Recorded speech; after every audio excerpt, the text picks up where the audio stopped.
Patuloy pa rin po ang pagdagsa ng mga mamimili sa bilihan ng paputok at pailaw sa Bulacan. Ngayong ilang araw na lamang ay bagong taon na. Ang detalye sa sentro ng balita ni Isaiah Mira Fuentes. Live, Isaiah. Play dagsa pa rin ang mga namimili ng pailaw at paputok dito sa Bocaue, Bulacan. At inaasahan ng mas maraming mamimili ngayong araw. Mula pa sa malalayong lugar ang ilan sa mga mamimili ng pailaw at paputok dito sa Bocaue. Ang ilan sa kanila galing pang Cavite, Bataan at Metro Manila. Sinuong nila ang ilang oras sa traffic para lang masigurong may paingay at pailaw sila sa bagong taon.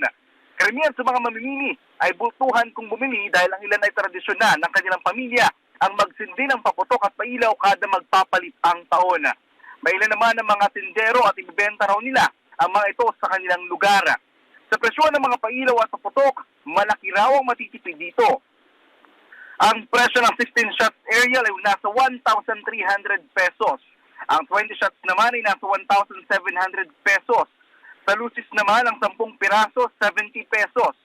Sa ang isang bundle naman ng kwitis na may 100 piraso, 900 pesos. Ang cone fountain ay 80 pesos. Ang 1,000 rounds na sawa ay nasa 1,200. Ang 3,000 rounds naman ay 2,700.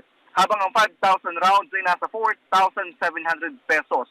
Habang Harlequin aerial ay nasa 750 pesos. Ang sparklers ay 350 pesos at ang 3-star ay nasa 120 pesos.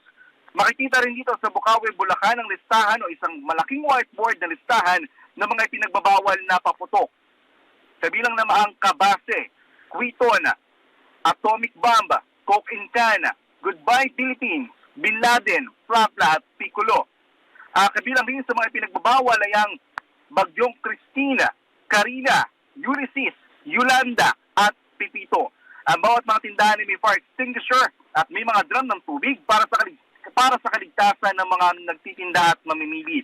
Maliban dyan, Clay, mahigpit din pinagbabawal ang paninigarilyo sa paligid ng mga tindahan at bawal pa rin ang pag-testing ng pailaw at paputok. At yan muna ang update muna dito sa Bocaue, Bulacan. Balik muna sa Clay. Maraming salamat, Isaiah Mira Fuentes.